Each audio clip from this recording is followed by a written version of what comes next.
Instructor Gaxtel had trained warriors from across the galaxy for over 4 decades. His scars told stories of battles against the Void Hunters, the Crystal Hives, and the dreaded Omega Syndicate. In all that time, he had never encountered a student quite like the human girl. Emma Torres sat in the back corner of the combat training facility, her small frame barely filling the oversized chair designed for larger species. While other cadets boasted about their homeworld's military traditions or demonstrated flashy techniques, she remained perfectly still, watching everything with dark eyes that seemed to catalog every movement. The Thraxian cadets dominated the sparring sessions with their natural armor plating. The Velthari showed off their lightning-fast reflexes. The towering Corvid demonstrated why their species had conquered 3-star systems through sheer physical prowess. Emma said nothing, participated minimally, and was largely ignored by her classmates. Pathetic, sneered Vexthor, the apex warrior from Kepler 442b. At nearly 4 meters tall, with muscles like corded steel and reflexes enhanced by a lifetime of 3.2 g gravity, he was the undisputed champion of the Academy. His species had never lost a war, and he made sure everyone knew it. How did such a weak creature even qualify for military service? Emma glanced up from her datapad, but said nothing. Her silence seemed to irritate Vexthor even more. On my world, he continued, flexing arms that could crush starship hulls, we would use something like that for target practice. The other cadets laughed nervously. Even they feared the apex warrior's temper.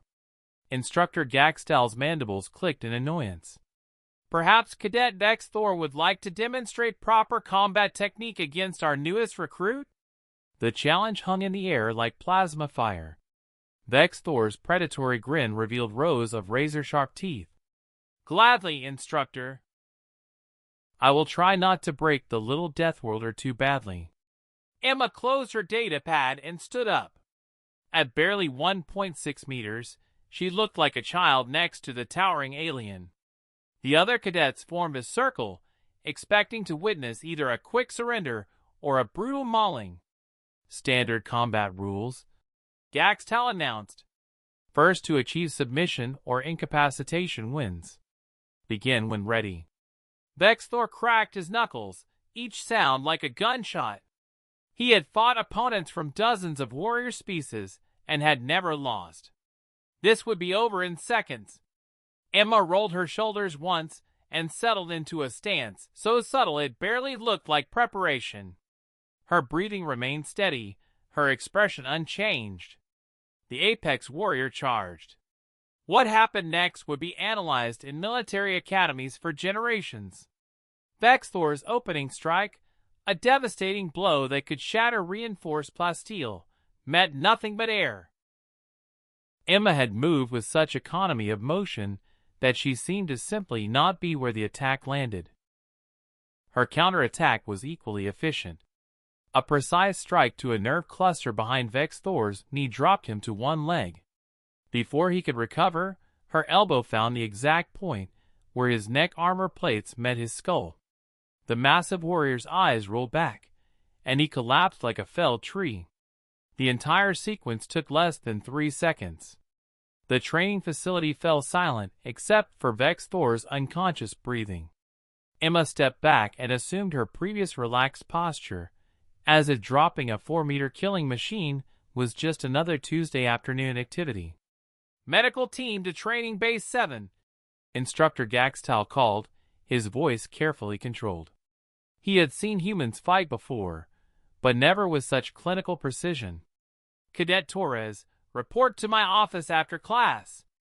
As medics carefully loaded the unconscious apex warrior onto an anti-grav stretcher, the other cadets stared at Emma with a mixture of awe and terror. She had defeated their most feared classmate without breaking a sweat, without changing expression, without even breathing hard. How? Whispered Zyxera, a Etherian cadet whose species prided themselves on combat analysis. The probability calculations were impossible. He should have crushed you. Emma picked up her data pad and headed for the exit. She paused at the door and spoke for the first time that day, her voice quiet but carrying clearly across the silent room.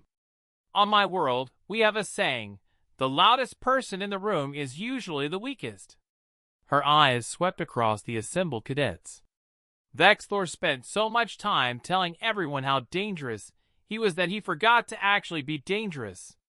After she left, Instructor Gaxtal made a note in his teaching log. Recommend immediate advancement to advanced combat theory for Cadet Torres. Also recommend psychological evaluation for remaining students who appear to be suffering from shock-induced catatonia.